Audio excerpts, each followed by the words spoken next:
Galeri Kresna jagat sukses. Tapi sebuah kritik pedas menghancurkan kedamaian Anna. Dia ingin menjual semua warisan. Ini adalah babak terakhir. Saling mengampuni. Oke, sebelum kita tuntaskan ceritanya, absen dulu. Like, komen, hadir, dan pastikan sudah subscribe. 6 bulan telah berlalu sejak Richelle dan Anna membuka laci rahasia kakek jagat Suroso. 6 bulan sejak 2 kebohongan besar, loteng dan laut, akhirnya dipertemukan dalam satu atap. Rumah di Jalan Kenari itu tidak bisa dikenali lagi. Aroma kapur barus, penyakit, dan duka yang tertahan telah lama menguap, digantikan oleh aroma lemon dari semir perabot, wangi kopi tubruk yang diseduh setiap pagi, dan jika angin berembus dari jendela loteng yang kini diubah menjadi studio restorasi, jejak samar terpentin dan minyak rami. Itu bukan lagi bau rahasia yang membusuk. Itu adalah bau studio yang aktif. Di gerbang depan yang baru dipernis, tergantung sebuah papan kayu jati sederhana yang diukir oleh pengrajin lokal. Huruf-hurufnya elegan dan percaya diri. Galeri Kresna, ruang jagat. Rumah itu telah menjadi sebuah fenomena kecil. Sensasi yang hening. Richelle duduk di meja resepsionis. Yang ironisnya adalah meja makan tua tempat Anna dan Nenek Gracia dulu bertengkar hebat. Laptopnya terbuka. Dia tidak lagi menelusuri situs lowongan kerja di Jakarta dengan putus asa. Dia sedang membalas email dari seorang kurator galeri kecil di Australia yang tertarik dengan kisah Kresna Jagat untuk jurnal seni Asia Pasifik. Di dinding di seberangnya, potret diri Kresna, Nenek Gracia muda yang menantang dengan rokok kreteknya, digantung sebagai pusat perhatian. Di sisi lain, di ruang jagat, seragam kehormatan kakek jagat Suroso tergantung kaku di samping jurnal-jurnalnya yang ternoda air laut. Galeri itu adalah sukses yang tak terduga. Setiap akhir pekan, beberapa mobil berplat luar kota parkir di luar.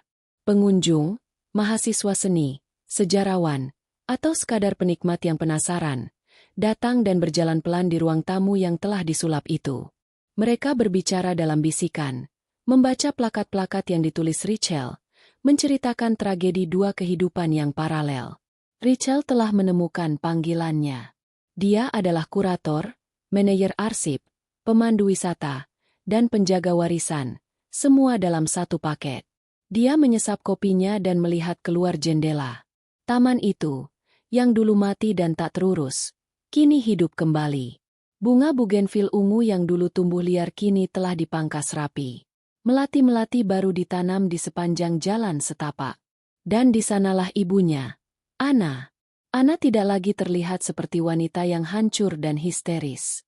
Dia duduk di bangku di bawah pohon bugenvil, memegang buku sketsa besar di pangkuannya. Goresan pensil arangnya tidak lagi ragu-ragu. Coretannya kini lebih percaya diri. Dia tidak lagi hanya menggambar daun atau awan. Dia sedang mencoba menggambar perspektif rumah itu sendiri. Dia sedang belajar lagi. Dia sedang memulihkan bagian dari dirinya yang telah dirampas. "Bu!" panggil Richelle dari jendela. "Paket poscar cetakan, senja di sawah, datang." Anna mendongak, tersenyum, senyum tulus yang kini menjadi pemandangan biasa, dan mengangguk. Dia menutup buku sketsanya dan berjalan masuk. Mereka telah menemukan ritme. Richelle mengurus masa kini dan masa depan galeri. Anna, dengan perlahan, berdamai dengan masa lalu dan merebut kembali bakatnya. Rumah yang dulu penjara, kini menjadi suaka. "Akhirnya," kata Anna, melihat kotak kardus besar yang diletakkan kurir di teras. "Kita butuh ini." Cetakan, Kresna merokok. "Itu laku keras minggu lalu." "Syukurlah," kata Richelle. "Kita bisa pakai uangnya untuk memperbaiki atap studio loteng." Mulai bocor lagi. Kehidupan berjalan normal. Sibuk. Dan, untuk pertama kalinya, damai. Kedamaian itu berlangsung sampai suatu hari Sabtu di bulan September. Galeri sedang ramai. Sekelompok mahasiswa seni rupa dari Yogyakarta memenuhi ruang jagat, berdiskusi pelan tentang entry jurnal terakhir sang kakek. Richelle sedang sibuk di meja resepsionis, menjelaskan perbedaan antara cetakan Giclée dan cetakan biasa kepada sepasang suami istri dari Surabaya. Lalu, seorang pria masuk. Dia masuk sendirian. Pria-pria lain di galeri itu mengenakan batik santai atau kaos berkerah. Pria ini mengenakan kemeja linen putih gading yang disetrika sempurna dan celana panjang katun berwarna kaki. Usianya sekitar 60-an. Rambutnya putih perak, disisir rapi ke belakang. Dia memakai kacamata bulat kecil berbingkai kawat. Dia tidak terlihat seperti turis. Dia terlihat seperti otoritas. Rachel, yang sedang melayani pasangan dari Surabaya, tiba-tiba merasa gugup. Dia mengenali wajah itu. "Maaf sebentar," katanya pada pasangan itu. "Bapak Himawan?" tanya Rachel ragu. Pria itu menoleh. Matanya di balik kacamata itu tajam, analitis, dan sangat dingin. Dia adalah Himawan Aditjaja, kritikus seni paling senior di Indonesia. Seorang Puritan. Tulisannya di koran nasional bisa menghancurkan karir seorang seniman semalam atau melambungkannya ke stratosfer. "Rachel Sugiarto, saya duga," katanya. Suaranya datar, tanpa emosi. "Cucunya." Saya tidak tahu Bapak akan datang," kata Rachel, tiba-tiba merasa seperti mahasiswa yang tertangkap basah. "Selamat datang di Galeri Kresna." Himawan hanya mengangguk singkat. Dia tidak butuh pemandu. Dia mulai berjalan. Dia tidak melihat lukisan. Dia menginspeksi mereka. Rachel memperhatikannya dengan cemas. Anna, yang sedang merapikan poscar di rak, melihat Rachel tegang dan menghampirinya. "Siapa itu, Chel?" bisik Anna. "Itu Himawan Aditjaja, Bu," bisik Rachel balik. Wajah Anna langsung pucat. Dia tahu nama itu. Nenek Gracia dulu sering menggunting ulasan-ulasan Himawan, bahkan saat dia sudah berhenti melukis. Himawan adalah dewa di dunia yang nenek tinggalkan. Dia di sini." Anna merapikan blus batiknya dengan gugup. Selama 40 menit berikutnya, Rachel dan Anna hanya bisa menonton. Himawan bergerak pelan. Dia berdiri di depan potret, Kresna merokok, selama 5 menit penuh. Dia tidak berekspresi. Dia hanya melihat. Dari dekat. Dari jauh. Lalu dia pindah ke seri kemarahan. Dia memiringkan kepalanya, mengamati sapuan kuas yang kasar. Kemudian, dia masuk ke ruang jagat. Dia tidak membaca jurnal-jurnal itu secepat pengunjung lain. Dia membacanya dengan saksama. Dia membaca entry tentang, "Ayahku menghancurkanku." Dia membaca entry tentang, "Iri hati adalah racun." Dia membaca puisi tentang, "Laut adalah kresnaku." Lalu dia berdiri di depan foto candid kakek Jagat Suroso yang sedang tertawa di atas perahunya. "Ini," kata Himawan, suaranya yang pertama dalam setengah jam. Rachel dan Anna terlonjak. "Ini foto penemuannya?" tanya Himawan. "Iya, Pak," kata Rachel. "Terselip di buku perakiraan cuacanya." Himawan mengangguk. "Saya mengerti." Dia berjalan kembali ke meja resepsionis. Rachel dan Anna menahan napas. "Pujian? Kritik?" Himawan mengeluarkan buku catatan kecil dan pena. "Berapa harga katalog lengkapnya?" 200.000, Pak, kata Rachel. Himawan mengeluarkan uang pas. Dia mengambil katalog itu. "Terima kasih atas kunjungannya, Pak," kata Anna, mencoba tersenyum. Bagaimana menurut Bapak?" Himawan menatap Anna. Tatapan matanya begitu tajam hingga Anna merasa telanjang. Dia tidak melihat Anna, kurator galeri. Dia melihat subjek. Dia melihat anak perempuan yang dibicarakan di plakat-plakat itu. "Saya sedang memprosesnya, Bu Anna," katanya pelan. "Kisah yang luar biasa. Saya akan menulisnya." Mereka tidak perlu menunggu lama. Tepat 1 minggu kemudian, ulasan itu terbit. Itu bukan di kolom seni biasa. Itu adalah esai fitur di halaman opini budaya hari Minggu di koran nasional terbesar. Rachel membukanya di laptopnya. Judulnya saja sudah membuat darah Rachel mendingin. "Museum Tragedi yang Tak Perlu. Eksploitasi Duka di Galeri Kresna." Apa-apaan ini? Desis Rachel. Dia mulai membaca. Awalnya, Himawan memuji. Dia menggunakan kata-kata seperti brilian, teknik yang terlupakan, visi mentah yang kuat. Dia menyebut Kresna sebagai salah satu bakat alami terbesar generasinya yang hilang. Dia menyebut jurnal jagat sebagai puitis dan tragedi maskulinitas yang terkurung. Rachel mulai sedikit rileks. Oke, ini tidak terlalu buruk. Dia memuji seninya. Lalu, dia sampai di paragraf keempat. Disitulah pisau itu keluar. Rachel membacanya dengan suara keras untuk Anna, yang duduk di seberangnya, memegang cangkir teh dengan kedua tangan. Tetapi, Rachel membaca, suaranya bergetar. Galeri ini gagal dalam satu hal fundamental. Galeri ini bukanlah perayaan seni. Ini adalah pameran patologis dari luka keluarga yang belum sembuh. Kita berjalan dari ruangan ke ruangan, lanjutnya, bukan sebagai penikmat seni, tapi sebagai penyusup dalam sesi terapi keluarga yang gagal. Ini bukan kisah cinta. Ini adalah pameran keegoisan, kesombongan, dan trauma yang diwariskan dari generasi ke generasi. Di satu sisi, kita memiliki Kresna, seorang narsisis artistik yang memilih untuk hidup dalam kebohongan dan melampiaskan penderitaannya pada putrinya sendiri, alih-alih menghadapi suaminya. Di sisi lain, kita memiliki Jagat, seorang pria yang begitu hancur oleh keiri hatiannya sehingga dia secara sadar membunuh jiwa istrinya. Dan puncaknya, tindakan, kebebasan, terakhirnya adalah tindakan egois tertinggi, meninggalkan keluarganya untuk mati dalam badai demi memuaskan hasrat pribadinya. Beraninya dia. Desis Rachel, tangannya terkepal. Lanjutkan, kata Anna. Suaranya pelan. Terlalu pelan. Rachel melanjutkan ke bagian terakhir. Bagian terburuk. Galeri Kresna ruang jagat bukanlah sebuah monumen. Ini adalah sebuah penjara. Dan korban sesungguhnya dari semua ini, putri mereka, Anna, kini, secara ironis dan tragis, telah mengambil peran sebagai penjaga penjara orang tuanya. Dia tidak melukis karyanya sendiri. Dia mengelola penderitaan mereka. Dia tidak menciptakan masa depan. Dia mengkurasi masa lalu yang menghancurkannya. Ini bukan penyembuhan. Ini adalah perbudakan abadi. Sebuah tragedi yang tak perlu, yang kini dijual dalam bentuk postcard dan katalog. Rachel membanting laptopnya hingga tertutup. Suara klak yang keras memecah keheningan ruang tamu. Bajingan, teriak Rachel.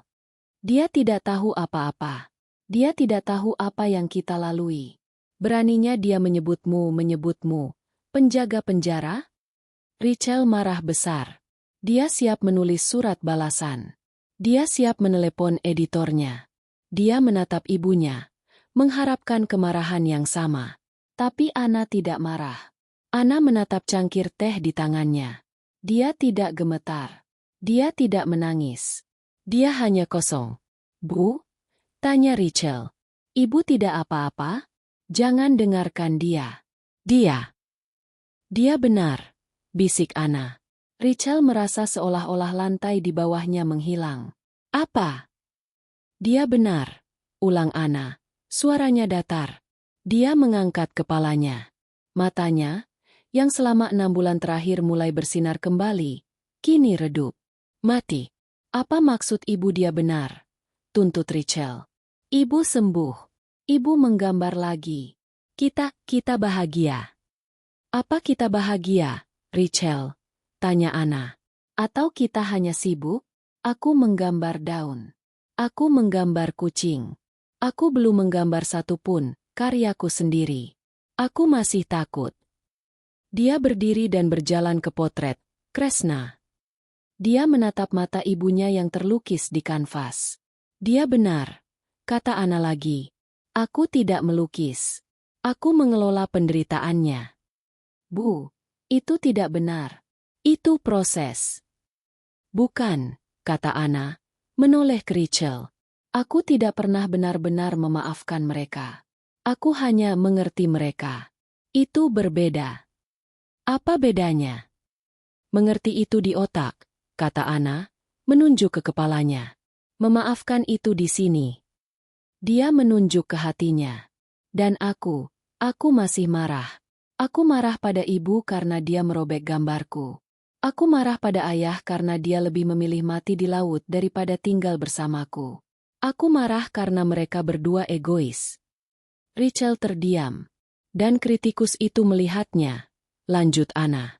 Dia melihat apa yang tidak ingin kita lihat. Galeri ini bukan untuk mereka. Ini untukku. Dan aku gagal.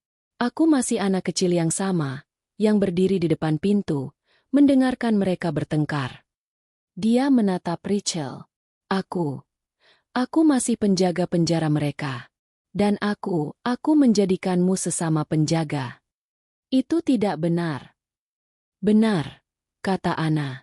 Maafkan ibu, Rachel. Kamu seharusnya membangun hidupmu sendiri di Jakarta. Bukan terjebak di sini, di museum trauma ini. Hari itu, sesuatu di rumah itu mati lagi. Malamnya, Rachel mendengar suara berisik dari loteng. Dia naik. Dia menemukan Anna di sana, di studio restorasi. Tapi dia tidak sedang melukis. Dia sedang mengepak.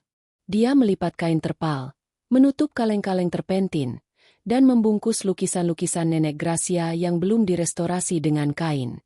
Apa yang ibu lakukan? Tanya Rachel ngeri. Menutup galeri, kata Anna singkat. Tidak menatapnya. Ibu tidak bisa. Aku bisa. Ini rumahku juga, kata Anna. Aku tidak mau jadi tontonan lagi. Aku tidak mau rasa sakit keluargaku jadi bahan esai orang. Jadi apa? Kita menyerah karena satu ulasan buruk. Ini bukan ulasan buruk, teriak Anna. Akhirnya meledak. Dia melempar kuas ke lantai. Ini kebenaran. Aku lelah. Rachel. Lelah. Selama 6 bulan aku hidup dikelilingi hantu mereka. Di ruang tamu, aku melihat Kresna. Di lorong, aku melihat jagat. Aku tidak bisa bernapas di rumahku sendiri. Semua kemajuan Anna selama 6 bulan terakhir hancur dalam 1 hari. Dia berhenti membuat sketsa. Keesokan paginya, dia tidak keluar ke taman. Buku sketsanya tergeletak di meja kopi, tertutup. Dia mulai memasak. Memasak dengan panik. Resep-resep lama Nenek Gracia. Dia membersihkan rumah tanpa henti. Dia menyetrika sprei. Dia melakukan apa saja agar tidak perlu duduk diam. Agar tidak perlu berpikir. Rachel mencoba bicara dengannya. Tapi Anna telah membangun kembali temboknya. Galeri tetap buka, kata Rachel tegas. Silakan, kata Anna acuh tak acuh. Sambil mengelap jendela yang sudah bersih. Kamu yang urus. Aku sudah selesai. Rachel dan Anna kembali ke titik nol. Mereka kembali menjadi 2 orang asing yang hidup di bawah atap yang sama, terpisah oleh trauma yang terlalu besar untuk dibicarakan. Rachel kembali menjadi penjaga, dan Anna kembali menjadi tawanannya. Kritikus itu telah menang. Rumah itu kembali sunyi. Tapi kali ini bukan kesunyian yang damai. Ini adalah kesunyian yang tegang. Seperti udara di antara 2 petir. Rachel mengelola galeri sendirian.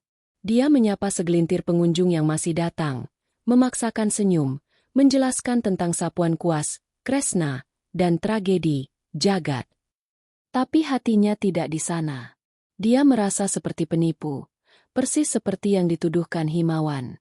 Sementara itu, Anna telah mundur sepenuhnya. Dia tidak lagi menggambar. Dia tidak lagi duduk di taman. Dia kembali ke rutinitas lamanya sebelum Rachel datang, membersihkan. Pagi-pagi sekali, Rachel akan terbangun oleh suara Anna yang sedang menyikat lantai dapur. Dia menggosok ubin seolah-olah dia bisa menghapus noda masa lalu. Dia menata ulang lemari pakaian. Dia menyetrika sprei. Rumah itu kini bersih secara klinis, steril, dan kembali tidak bernyawa. Rachel merasa putus asa. Semua kemajuan ibunya lenyap dalam semalam, dihancurkan oleh beberapa paragraf di koran. Bu, ibu tidak bisa begini terus, kata Rachel pada suatu pagi, menemukan ibunya sedang menata ulang stoples bumbu di dapur. Begini bagaimana? Tanya Anna, suaranya datar, tidak menatap Rachel. Dapur ini kotor. Ini tidak kotor, Bu. Ibu sudah membersihkannya 3 kali minggu ini. Kamu urus galerimu. Aku urus rumahku. Ini rumah kita, kata Rachel, frustrasi. Dan galeri itu. Galeri itu milikmu, potong Anna. Itu duniamu, bukan duniaku. Pertengkaran itu menggantung di udara, siap meledak. Tapi telepon berdering, menyelamatkan mereka. Rachel mengangkatnya dengan kasar. Galeri Kresnak Jagat, selamat siang. Rachel Sugiarto. Suara di seberang terdengar profesional, seorang wanita. Saya Santi Wiratmadja, dari Galeri Nasional Indonesia. Jantung Rachel mencelos. Galeri Nasional. Mereka pasti menelepon untuk membatalkan pameran pinjaman yang dulu mereka bicarakan, setelah membaca ulasan Himawan. Ya, saya sendiri, kata Rachel, bersiap untuk kecewa. Rachel, saya baru saja membaca esai Himawan Adityaja hari Minggu lalu, kata Ibu Santi. Dengar, Bu, potong Rachel, nadanya defensif. Dia salah. Dia tidak mengerti konteksnya. Ibu saya. Rachel, potong Ibu Santi. Suaranya kini terdengar geli. Saya tahu Himawan. Dia mentor saya. Dan ulasannya brilian. Rachel terdiam. Brilian? Dia menghancurkan kami. Dia menghancurkan dramanya, koreksi Ibu Santi. Tapi dia memuji seninya. Dia menyebut Kresna, bakat alami terbesar yang hilang. Dia menyebut jurnal Jagat, puitis. Rachel, drama itulah yang membuat koleksi ini tak ternilai. Ini bukan hanya lukisan. Ini adalah artefak sejarah psikologis. Ini adalah kapsul waktu dari trauma pasca kolonial, patriarki, dan gairah yang terkurung. Rachel tidak tahu harus berkata apa. Itulah sebabnya saya menelepon, lanjut Ibu Santi. Dewan kurator sudah rapat. Kami tidak ingin hanya meminjam seri kemarahan. Ada jeda sejenak. Kami ingin mengakuisisinya. Seluruh koleksi, lukisan Kresna, jurnal Jagat, foto-fotonya, bahkan mungkin seragamnya sebagai konteks. Kami ingin membuat pameran permanen. Rachel duduk di kursi meja makan. Dia pasti salah dengar. Akuisisi? Ulang Rachel, suaranya berbisik. Maksud Ibu dibeli. Tentu saja dibeli, kata Ibu Santi. Dengan nilai yang layak, kami akan mengirim tim penilai independen. Rachel, ini adalah penemuan penting. Ini milik negara. Ini harus dilestarikan dengan benar, di lingkungan yang terkontrol suhunya, bukan di ruang tamu yang lembab.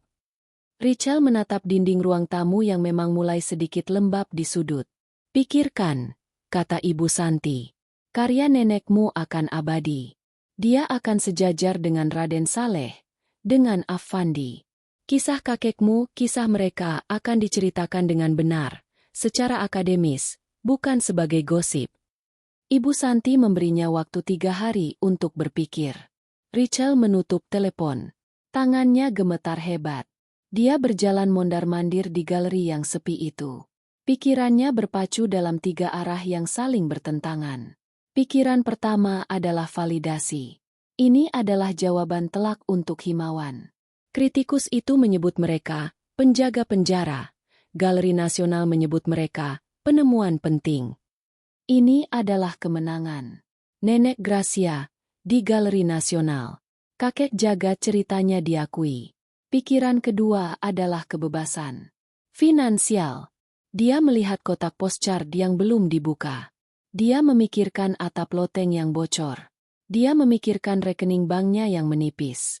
Jika Galeri Nasional membeli koleksi ini, mereka tidak perlu khawatir lagi. Mereka bisa hidup nyaman. Anna tidak perlu stres. Rachel bisa. Rachel bisa melakukan apa saja. Mungkin kembali ke Jakarta dan membuka studio desainnya sendiri, dengan modal. Lalu pikiran ketiga datang. Pikiran yang paling berat. Jika dia menjualnya, apa yang tersisa? Jika lukisan-lukisan itu diturunkan dari dinding, ruangan ini akan kembali menjadi ruang tamu yang kosong dan berhantu. Jika jurnal-jurnal itu diambil dari ruang Jagat, ruangan itu akan kembali menjadi mausoleum kaku milik perwira yang mati. Rumah ini akan kehilangan jiwanya. Dan Rachel, dia akan kehilangan tujuannya. Pekerjaan yang dia temukan secara tidak sengaja, pekerjaan sebagai penjaga warisan, akan selesai. Dia akan kembali menjadi Rachel si pengangguran. Hanya saja kali ini dengan banyak uang. Itu terasa seperti kegagalan. Terasa seperti mengkhianati janji terakhir Nenek Gracia padanya. Jangan biarkan Kresna mati di loteng ini. Apakah mengirim Kresna ke Jakarta berarti membebaskannya? Atau menguburnya lagi di museum yang lebih besar? Dia menatap ibunya, yang sedang menyikat lantai teras belakang dengan punggung menghadapnya. Ini bukan keputusan yang bisa dia ambil sendiri. Rachel menunggu sampai malam. Menunggu sampai ibunya selesai dengan ritual membersihkannya yang panik. Mereka duduk untuk makan malam. Gudeg yang dimasak Ana seharian. Sebuah masakan rumit yang jelas-jelas dibuat untuk menyibukkan pikiran. Mereka makan dalam keheningan yang tegang. Bu, Rachel akhirnya memecah kesunyian. Aku harus bicara. Ana tidak mendongak dari piringnya. Tentang apa? Pengunjung lain membatalkan. Nada suaranya sinis. Bukan, kata Rachel. Itu Galeri Nasional Indonesia. Ana berhenti mengunyah. Sendoknya melayang di udara. Dia perlahan mengangkat kepalanya.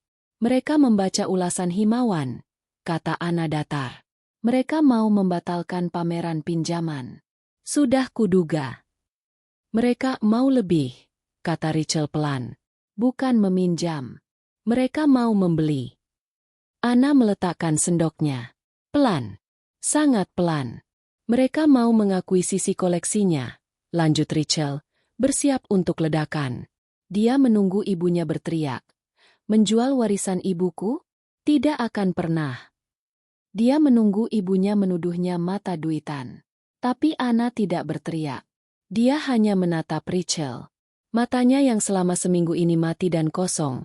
Tiba-tiba ada sedikit cahaya di sana. Bukan kebahagiaan. Bukan kebanggaan. Itu adalah kelegaan. Berapa? Tanya Ana. Suaranya serak. Rachel tertegun. Apa? Bukan itu intinya. Bu, kita belum bicara angka. Jual, kata Ana. Rachel merasa telinganya berdengung. Apa? Jual? Ulang Ana. Kali ini lebih tegas. Dia menatap lurus ke mata Rachel. Jual semuanya. Kresna, jagat, lukisan, jurnal, seragam, semuanya.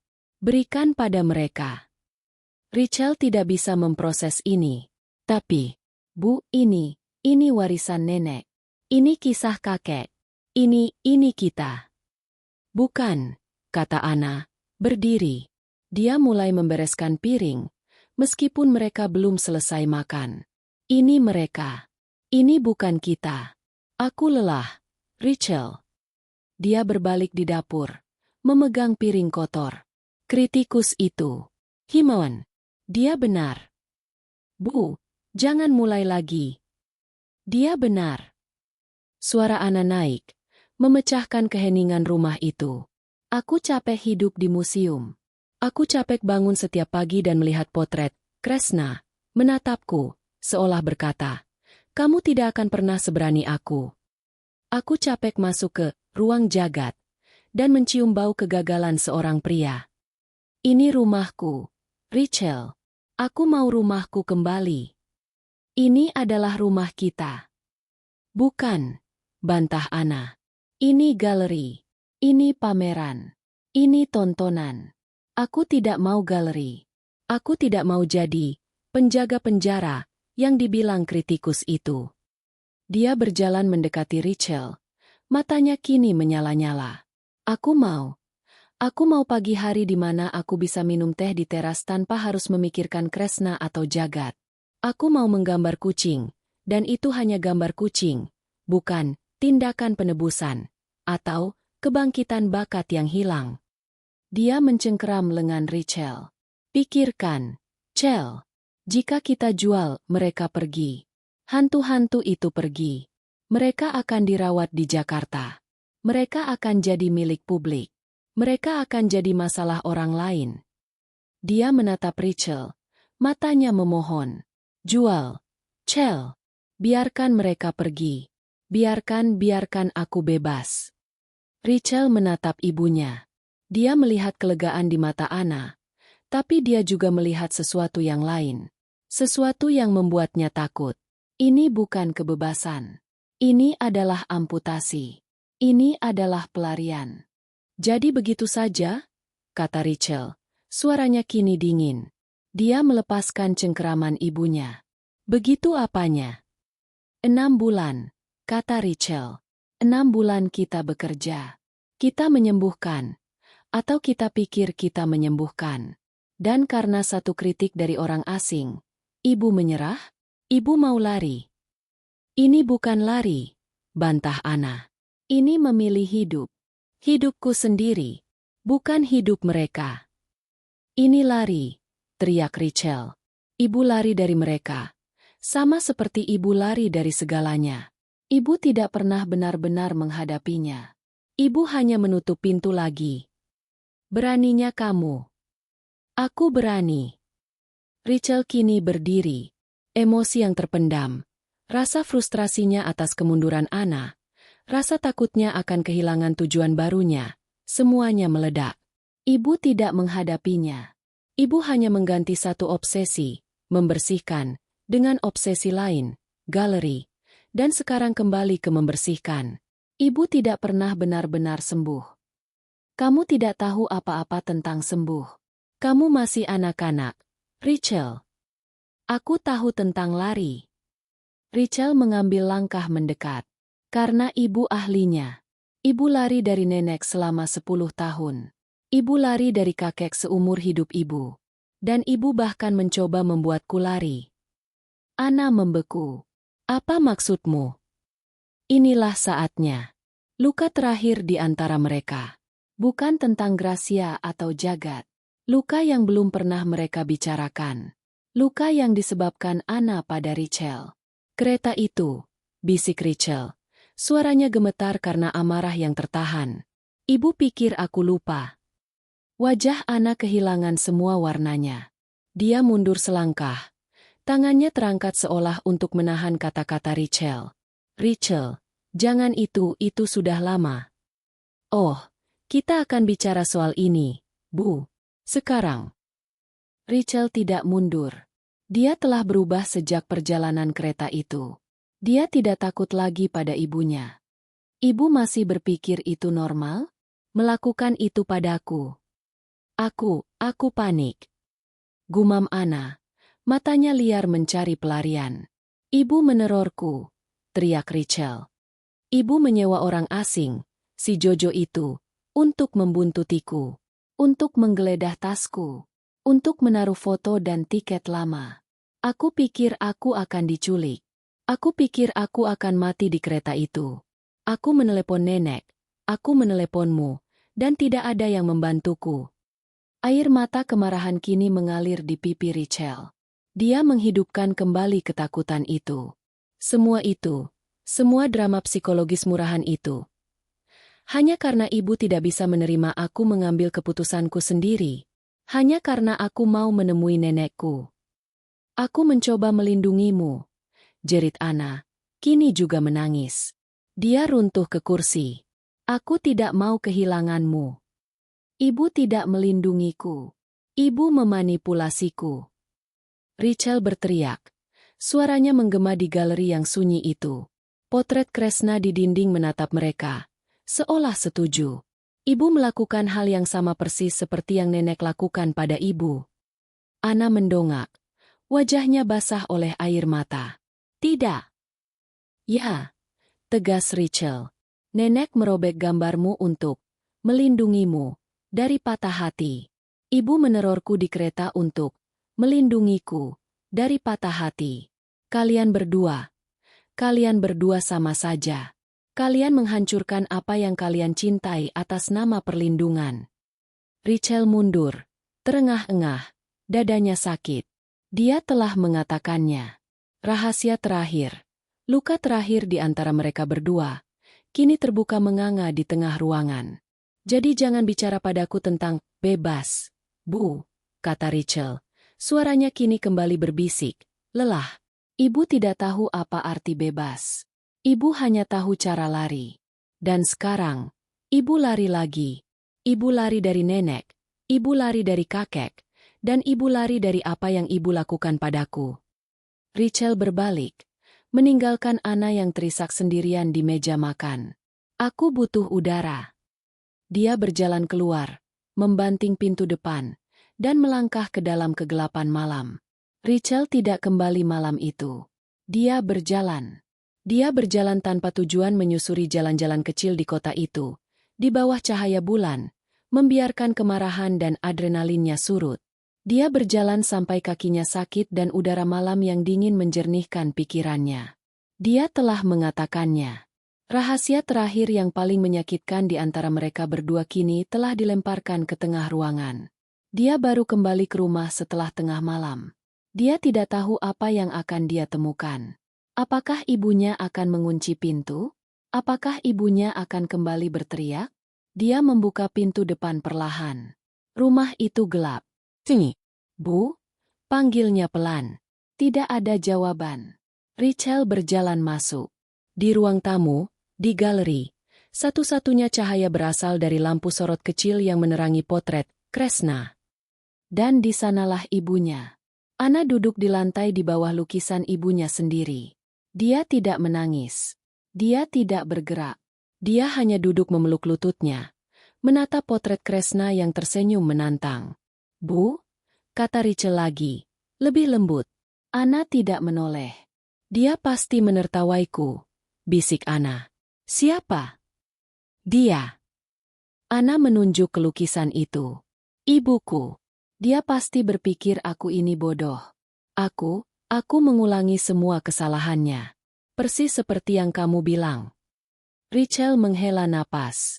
Kemarahannya telah hilang, digantikan oleh kelelahan yang luar biasa. Dia duduk di lantai, beberapa meter dari ibunya. "Kenapa ibu melakukannya?" tanya Rachel. Bukan sebagai tuduhan, tapi sebagai pertanyaan tulus. "Kenapa Jojo? Kenapa foto-foto itu?" Anna terdiam lama. "Kritikus itu." Anna akhirnya angkat bicara. Suaranya serak. "Himawan." Dia menyebut ibu, Gracia, seorang narsisis artistik. Dia menyebut ayah, Jagat, egois. Dan saat aku membaca itu, aku melihat diriku sendiri. "Aku tidak mengerti," kata Rachel. "Saat aku mendengar kamu dipecat," kata Anna, "aku tidak mendengar Rachel kehilangan pekerjaan. Aku mendengar Rachel sendirian dan gagal. Aku mendengar Jakarta akan memakannya hidup-hidup, sama seperti Jakarta meludahkanku." Dia akhirnya menoleh ke Rachel, matanya merah dan bengkak. Dan kemudian, "Kamu bilang kamu mau pergi ke rumah ibu. Rumah ini." Aku panik. "Rachel, aku panik. Aku baru saja kehilangan ibuku karena kesombongan kami berdua. Aku baru saja membaca surat-suratnya yang penuh penyesalan. Aku tidak bisa, aku tidak sanggup, kehilanganmu juga karena kesombongan. Jadi," lanjut Anna, suaranya pecah, "aku melakukan hal gila.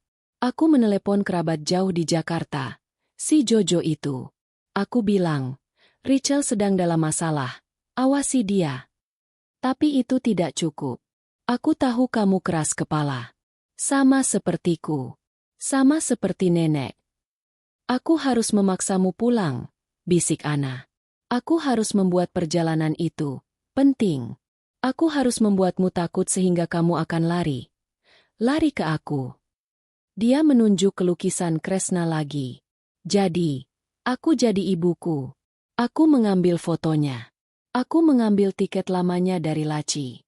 Aku memberikannya pada Jojo. Aku bilang, buat dia merasa sedang diikuti. Buat dia merasa ada misteri. Buat dia butuh perlindungan."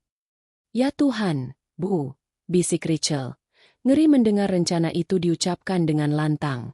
"Aku tahu," isak Anna. "Aku pikir aku sedang melindungimu. Aku pikir aku sedang menjadi ibu yang baik, yang proaktif. Aku tidak sadar. Aku tidak sadar aku sedang menjadi monster. Aku tidak sadar aku sedang menerormu. Sampai kamu mengatakannya. Aku jadi ibuku, Rachel, tangisnya. Aku jadi dia. Rachel menatap ibunya yang kini hancur lebur di lantai galeri. Selama hampir setahun, Rachel telah berjuang untuk memahami dan memaafkan Nenek Gracia dan kakek Jagat Suroso, dua hantu yang meninggalkan begitu banyak kehancuran. Dia telah menganalisis jurnal mereka, merestorasi lukisan mereka, mencoba memahami trauma mereka. Tapi dia tidak pernah benar-benar mencoba memahami trauma ibunya. Ibunya yang masih hidup. Kini dia melihatnya. Dia melihat rantai itu dengan jelas. Kakek buyut Jagat takut, kotor. Jadi dia menghancurkan putranya. Kakek Jagat iri pada api. Jadi dia menghancurkan istrinya. Nenek Gracia takut pada patah hati. Jadi dia menghancurkan putrinya. Dan Ana takut pada kehilangan. Jadi dia hampir menghancurkan putrinya. Itu adalah warisan yang mengerikan. Sebuah siklus cinta yang salah arah, yang bermanifestasi sebagai kontrol dan manipulasi. Kemarahan Rachel benar-benar lenyap. Yang tersisa hanyalah rasa kasihan yang mendalam. Rachel beringsut mendekat dan duduk di samping ibunya di lantai yang dingin, di bawah tatapan Kresna. Aku benci ibu, bisik Rachel. Ana tersentak, menatapnya. Di kereta itu, lanjut Rachel. Aku benci ibu. Aku pikir ibu jahat. Aku pikir ibu gila. Aku takut sekali, Bu. Aku tidak pernah merasa setakut dan sesendirian itu seumur hidupku. Dia harus mengatakan kebenarannya. Dia harus mengakui lukanya sebelum dia bisa memaafkannya. Ana hanya bisa menunduk, menerima kata-kata itu. Tapi, Rachel meraih tangan ibunya yang dingin. Aku di sini sekarang. Aku tidak lari. Dan aku mengerti. Itu adalah hal paling gila, paling bodoh, dan paling mengerikan yang pernah ibu lakukan, kata Rachel tegas. Tapi aku tahu kenapa ibu melakukannya. Ibu melakukannya karena ibu mencintaiku, dengan satu-satunya cara yang ibu tahu, cara yang rusak, yang nenek ajarkan pada ibu. Rachel menarik napas dalam-dalam, melepaskan sisa-sisa ketakutan dari perjalanan kereta itu. Dan aku memaafkanmu, Bu, katanya. Sepenuhnya. Ana mendongak. Matanya terbelalak tak percaya. Rachel. Aku memaafkanmu. Rachel memeluk ibunya. Dan untuk pertama kalinya, rasanya seperti memeluk ibunya, bukan memeluk sekumpulan tembok pertahanan. Ana membalas pelukan itu, memegang erat putrinya seolah dia adalah pelampung di tengah lautan. Pengampunan itu akhirnya terucap. Pengampunan Rachel seharusnya menjadi momen pembebasan bagi Ana. Tapi ternyata tidak. Itu adalah sebuah kutukan. Setelah Rachel memaafkannya, Ana menarik diri dari pelukan itu. Wajahnya tidak lega. Wajahnya dipenuhi teror yang baru. Tidak, bisik Ana. Mundur. Jangan-jangan maafkan aku. Bu, ada apa? Rachel bingung. Kamu tidak mengerti. Ana merangkak menjauh. Jika kamu memaafkanku, itu berarti aku benar-benar melakukannya. Selama ini, Ana hidup di dalam sebuah narasi yang nyaman. Dia adalah korban. Dia adalah putri yang bakatnya dihancurkan oleh Gracia. Dia adalah putri yang diabaikan oleh Jagat. Dia adalah pahlawan tragis dalam ceritanya sendiri. Tapi pengakuan dan pengampunan Rachel baru saja merenggut status itu darinya. Dia bukan lagi hanya korban. Dia adalah pelaku. Aku sama seperti mereka, bisik Ana, menatap tangannya sendiri dengan ngeri. Aku sama saja seperti ibuku yang merobek gambarku. Kritik Himawan kembali terngiang di kepalanya. Bukan kisah cinta. Ini adalah pameran keegoisan. Korban sesungguhnya adalah putri mereka. Ana menyadari sesuatu yang jauh lebih buruk. Himawan salah. Korban sesungguhnya bukan Ana. Korban sesungguhnya adalah Rachel. Dan pelakunya adalah Ana. Aku tidak bisa, gumam Ana. Bagaimana? Bagaimana aku bisa menjual koleksi mereka dan menuduh mereka egois, padahal aku melakukan hal yang sama? Dia menatap Rachel. Kamu tahu apa yang harus kita lakukan dengan tawaran Galeri Nasional itu? Apa, Bu? Kita tidak bisa menerimanya, kata Anna. Kita juga tidak bisa menolaknya. Kita tidak bisa melakukan apa-apa. Dia berdiri, kakinya goyah. Bagaimana aku bisa berdamai dengan hantu mereka? Katanya, suaranya bergetar hebat. Kalau aku belum berdamai dengan diriku sendiri? Kalau aku adalah mereka. Ini adalah krisis identitas total. Seluruh narasi hidupnya runtuh. Dia tidak bisa lagi menyalahkan orang tuanya untuk segalanya. Karena dia baru saja terbukti adalah produk yang sempurna dari trauma mereka. Dia menatap potret Kresna. Kamu menang, bisiknya pada lukisan itu. Kamu menang. Anna berbalik dan berjalan terhuyung-huyung ke kamarnya, membanting pintu dan menguncinya. Anna tidak keluar dari kamarnya. Keesokan paginya, Rachel menggedor pintu. Tidak ada jawaban. Siang harinya, masih hening. Bu, buka pintunya, teriak Rachel. Dia akhirnya mengambil kunci cadangan yang disimpan rapih di dapur. Dia membuka pintu. Kamar itu gelap. Anna ada di tempat tidur, terbungkus selimut, meskipun hari itu panas. Bu! Rachel menyentuh dahinya. Panas sekali. Anna tidak merespons. Dia bergumam tidak jelas. Matanya terpejam. Stres. Rasa bersalah. Runtuhnya identitas. Semuanya telah membuat tubuhnya menyerah. Selama 2 hari berikutnya, Rachel merawat ibunya. Dia membawakan air, kompres dingin, dan bubur yang nyaris tak tersentuh. Anna terperangkap dalam demam tinggi, dalam kegelapan di balik matanya yang terpejam. Dan di dalam kegelapan itu, Anna bermimpi. Itu bukan mimpi biasa. Itu adalah pengadilan. Dia bermimpi dia kembali menjadi anak berusia 8 tahun. Dia berada di loteng yang pengap. Ibunya, Nenek Gracia, Kresna, ada di sana. Tapi dia tidak melukis di kanvas. Dia melukis di tubuh Anna. Dia mencelupkan kuas keket hitam pekat dan melukis di atas tangan Anna, di atas mulutnya. Seni itu menyakitkan, bisik Kresna dalam mimpi itu. Diam. Ibu melindung. Lalu adegan berubah. Dia berusia 16 tahun, di dapur belakang. Ayahnya, kakek Jagat Suroso, ada di sana. Tapi dia tidak akan melaut. Dia sedang memaku papan-papan kayu di jendela dapur, menjebak Anna di dalam bersamanya. Di luar berbahaya, gumam Jagat dalam mimpi itu. Di sini aman. Di sini kita terkurung. Terkurung itu aman. Lalu, dalam mimpi itu, Anna dewasa berteriak pada mereka. Kenapa kalian lakukan ini padaku? Kalian egois. Tapi Gracia dan Jagat tidak menjawab. Mereka hanya tersenyum sedih. Mereka menyingkir. Dan di belakang mereka, Anna melihat pemandangan lain. Dia melihat Rachel, terikat di kursi kereta api. Wajah Rachel pucat karena ketakutan. Dan yang mengikatnya adalah Anna sendiri. Dia mengikat Rachel dengan jala ikan kakek Jagat, dan menyumpal mulutnya dengan kuas-kuas Nenek Gracia. Dalam mimpinya, Anna berteriak. Dia tidak berteriak pada orang tuanya. Dia berteriak pada dirinya sendiri. Pada pagi hari ketiga, Rachel tertidur di kursi di samping tempat tidur ibunya. Dia terbangun karena sebuah sentuhan ringan di lengannya. Dia membuka mata. Anna sedang duduk tegak di tempat tidur. Demamnya telah reda. Wajahnya pucat dan tirus, tetapi matanya jernih. Dia tidak lagi terlihat marah. Dia tidak lagi terlihat histeris.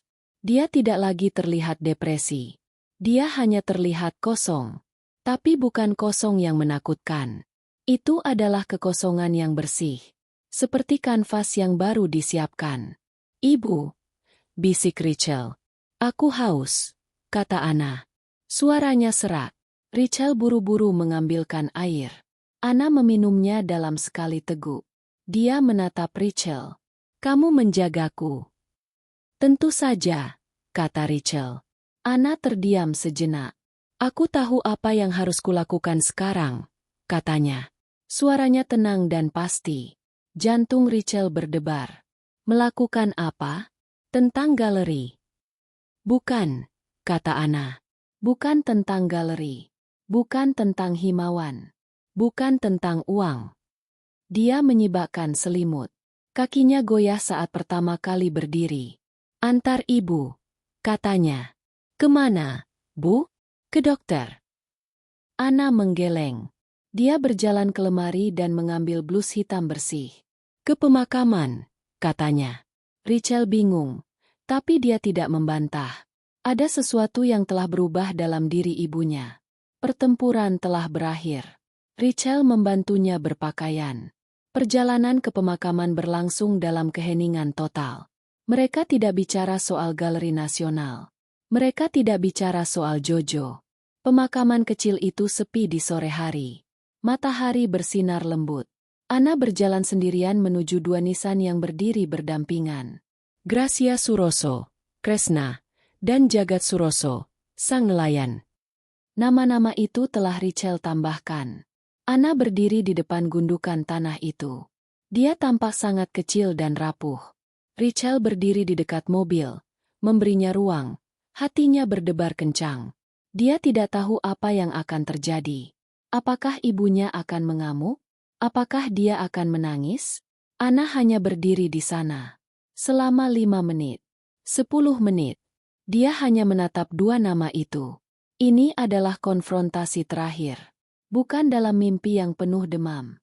Tapi di dunia nyata. Di bawah langit yang terbuka. Rachel menunggu di dekat mobil sewa mereka. Bersandar di pintu.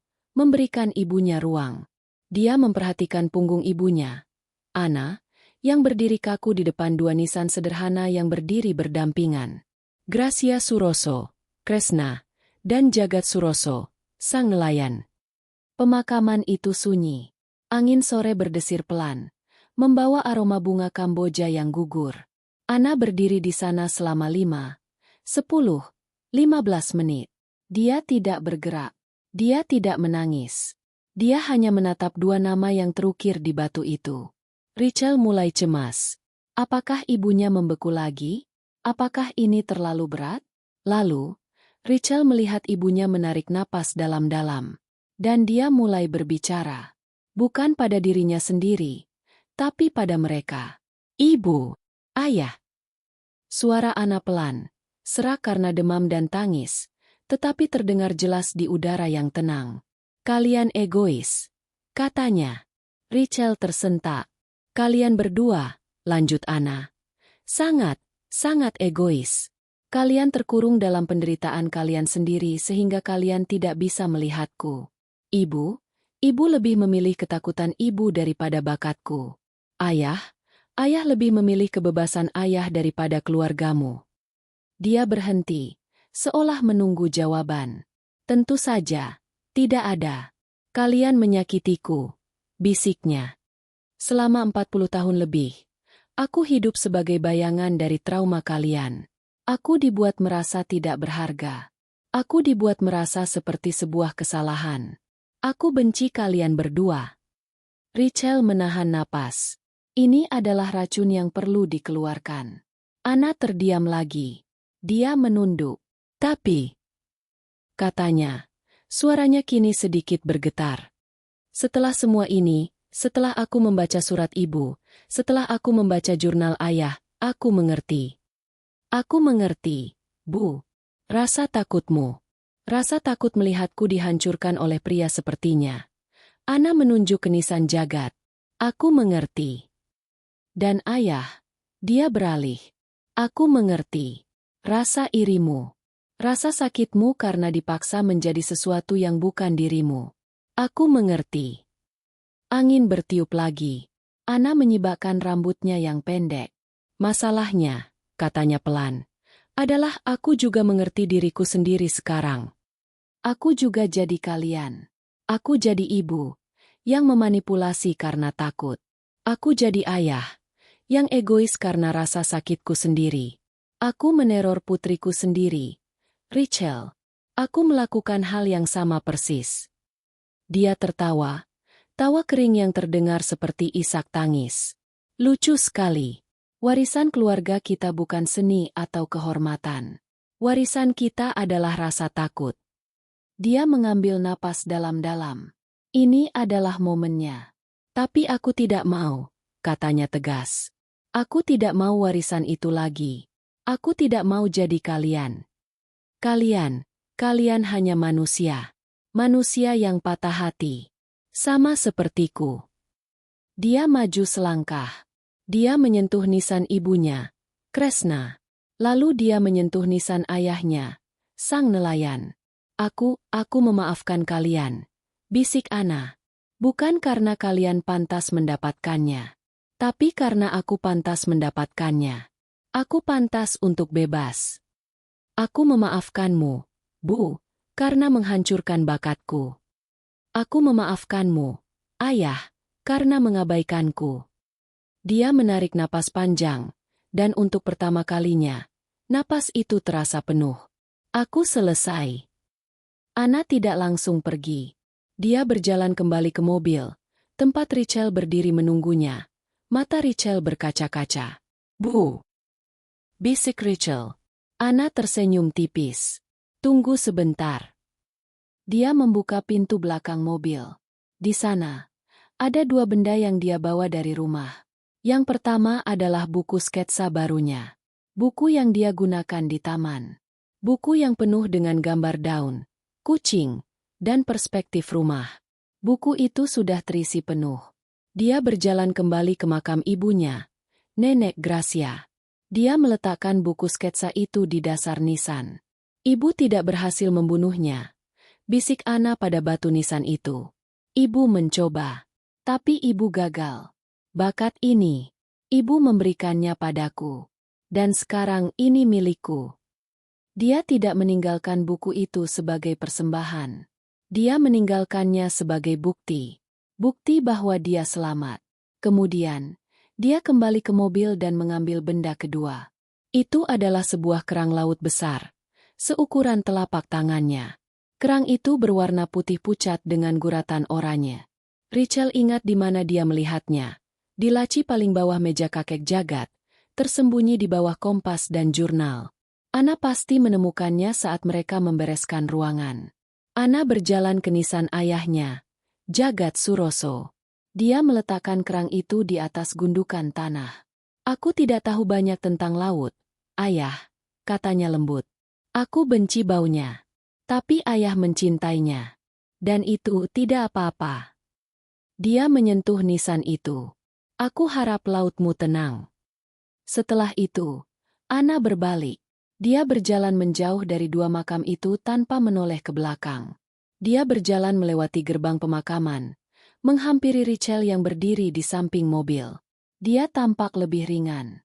Seolah-olah dia baru saja meletakkan beban seberat 100 kilogram dari bahunya. Garis-garis stres di wajahnya tampak melembut. Dia menatap Richelle. Dia tidak mengatakan, "Terima kasih," atau "Aku lega." Dia hanya berkata, "Ayo pulang, Chell. Aku lapar." Richelle tertawa sambil menangis. Dia memeluk ibunya erat-erat. "Ayo pulang, Bu." Perjalanan pulang ke rumah terasa berbeda. Rumah itu tidak lagi terasa seperti museum atau penjara. Rasanya hanya seperti rumah.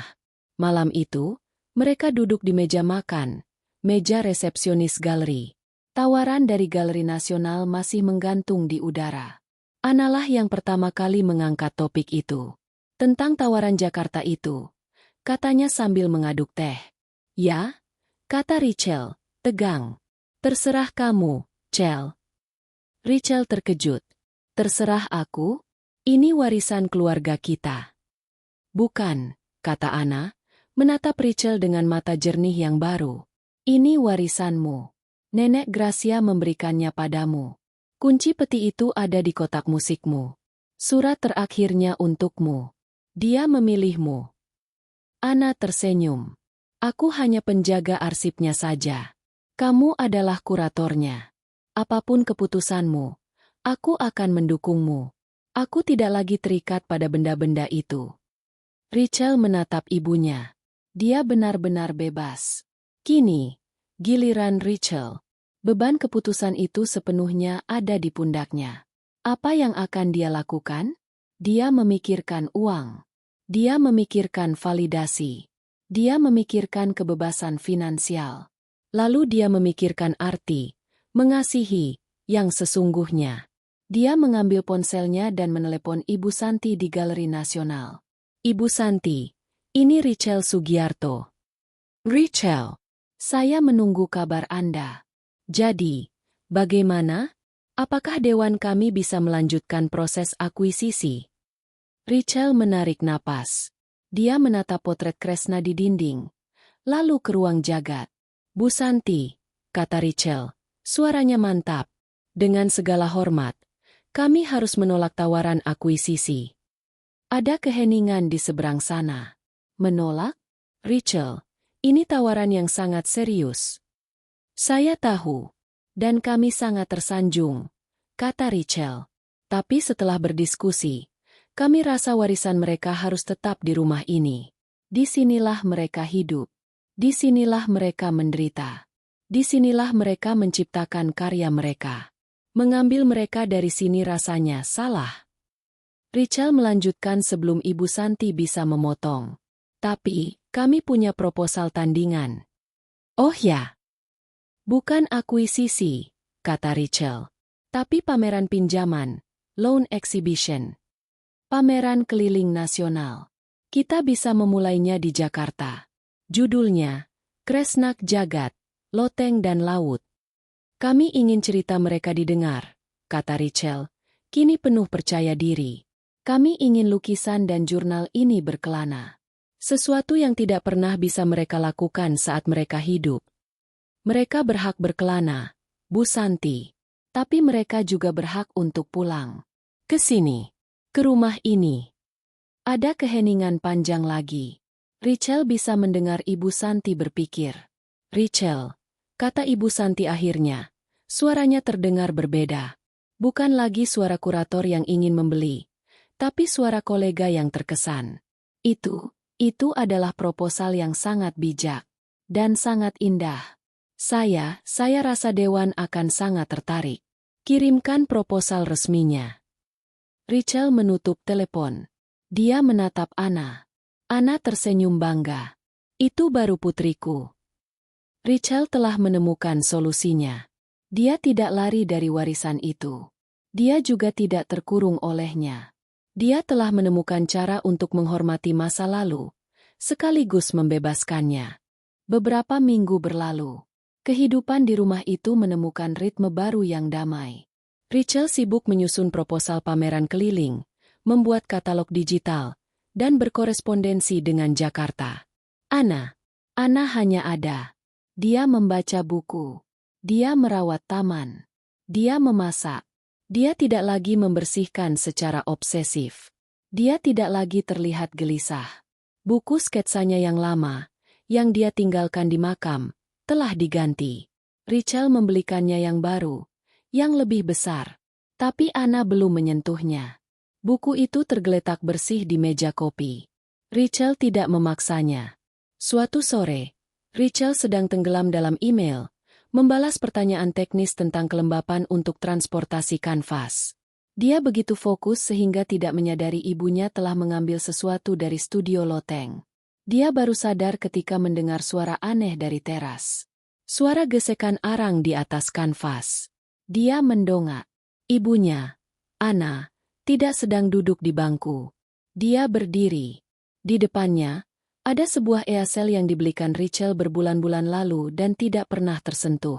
Di atas easel itu, ada sebuah kanvas putih yang besar. Anna tidak sedang memegang pensil. Dia memegang sepotong arang, dan tangannya bergerak cepat, membuat sketsa kasar. Rachel bangkit dari kursinya, berjalan pelan ke pintu, takut suara langkahnya akan memecahkan momen itu. Dia berdiri di ambang pintu, memperhatikan ibunya. Anna tidak menggambar loteng. Dia tidak menggambar laut. Dia tidak menggambar hantu-hantu orang tuanya. Dia sedang menggambar Rachel. Dia sedang melukis potret putrinya yang sedang duduk di meja, diterangi cahaya keemasan sore hari, yang sedang sibuk bekerja di laptopnya. Rachel menutup mulutnya, menahan isak tangis. Sapuan arang Ana tidak sehalus Kresna. Mungkin perspektifnya sedikit miring, tapi itu tidak penting. Itu jujur. Itu hidup. Dan saat Rachel memperhatikannya, Ana mengambil kuas, mencelupkannya ke cat akrilik berwarna biru cerah, warna yang tidak pernah dipakai Nenek Gracia, dan dengan tangan yang sedikit gemetar namun mantap, dia membuat goresan pertama di atas kanvas. Lukisan pertamanya dalam 30 tahun. Ana akhirnya bebas. Dia bukan lagi korban atau pelaku. Dia adalah seorang pencipta. Setahun kemudian, musim kemarau, pameran, Kresnak Jagat, Loteng dan Laut, baru saja dibuka di Galeri Nasional di Jakarta dan menjadi sukses besar. Ulasan-ulasan mengalir, memuji kedalaman cerita dan kekuatan karya-karyanya. Tapi di Jalan Kenari, rumah itu sepi. Galeri ditutup sementara. Lukisan-lukisan itu sedang berkelana. Di teras depan yang wangi melati, Rachel dan Ana duduk di kursi rotan yang nyaman, minum teh sore. Rachel tidak lagi terlihat seperti kurator yang stres. Dia tampak santai. Dia sedang membaca novel. Ana sedang membaca majalah interior. Dia tertawa kecil. Mereka menyebut dapur kita rustik minimalist. Padahal itu cuma tua dan gak punya uang untuk renovasi. Rachel terkekeh. Biarkan saja mereka. Keheningan yang nyaman menyelimuti mereka. Oh, kata Rachel santai, seolah baru teringat. Kritikus itu datang lagi. Ana mendongak dari majalahnya. Wajahnya tidak menunjukkan kepanikan. Tidak ada kemarahan. Hanya rasa ingin tahu yang ringan. Himawan. Kata Rachel, membalik halaman novelnya. Dia datang ke pameran di Jakarta. Sendirian. Dia tidak menulis apa-apa. Oh ya. Dia hanya titip pesan padaku lewat Ibu Santi. Apa katanya? Bahwa aku masih penjaga penjara. Canda Ana. Rachel tersenyum.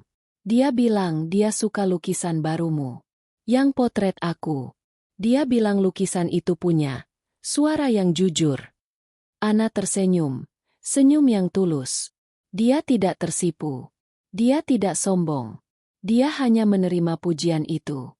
Dia punya selera yang bagus. Katanya ringan.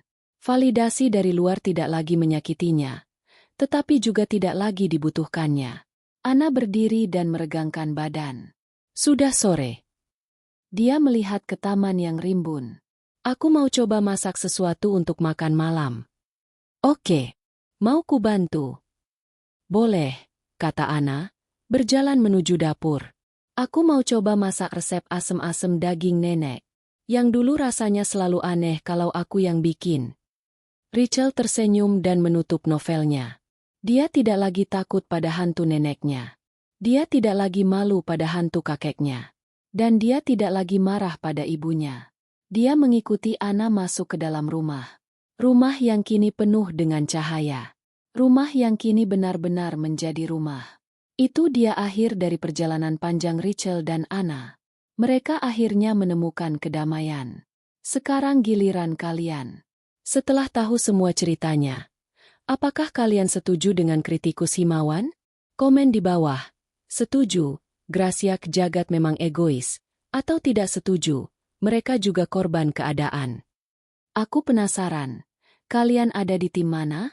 Tulis pendapatmu.